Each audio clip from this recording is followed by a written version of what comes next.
حضرت ابو بکر صدیق کا زمانہ تھا تو ایک شخص ملک شام کا رہنے والا بڑا قرضہ چڑھ گیا اس پہ، تو وہ حضرت ابو بکر صدیق کے پاس آیا، کہنے لگا آپ امیر بھی ہیں اور امیر بھی ہیں، دونوں باتیں، ایک امیر یہ ہے کہ مسلمانوں کے سربراہ ہیں، اور دوسرا اللہ نے آپ کو مال و دولت بھی عطا فرمایا ہے، تو میرے اوپر قرضہ چڑھ گیا ہے تو مہربانی فرمائے۔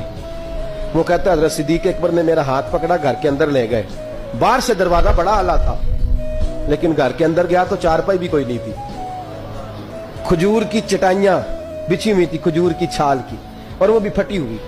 فرماتے ہیں سیدنا صدیق اکبر نے بٹھا لیا مجھے اور مجھے کہنے لگے یار تجھے ایک عجیب بات نہ بتاؤں؟ تو بتائیے۔ فرمانے لگے 3 دن ہو گئے میں نے اناج کا دانہ بھی نہیں کھایا، کھجور کے اوپر گزارا کر لیتا ہوں میں، آج کل حالات میرے ٹھیک نہیں ہیں۔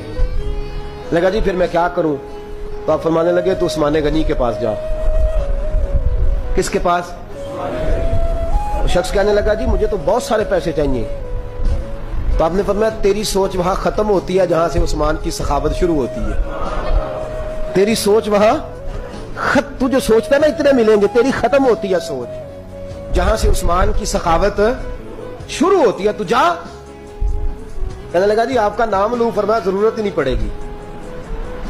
کہا جی میں ذکر کروں گا کہ مجھے امیر المومنین نے بھیجا۔ فرمایا ضرورت ہے، صرف اتنا تو جا کے بتانا کہ میں مقروض ہوں اور رسول اللہ کا نوکر ہوں صلی اللہ علیہ، اتنا بتانا کہ مسلمان ہوں، مصطفیٰ کا غلام، بس، اور کسی اضافے کی ضرورت ہے؟ کہا جی وہ دلیل مانگیں گے؟ فرمایا عثمان خیرات کرتے تفتیشیں نہیں کرتا، عثمان اللہ کی راہ میں دیتے ہوئے تفتیشیں 10 روپے دینا اور 100 بات سنانا فقیر کو، تک تو نہیں نا، 10 روپے اور 100 قسم کے تانے نہ دے تو میاں چشم پوشی کر جا، تجھے کس نے اجازت دی ٹٹولنے کی، پھولنے کی؟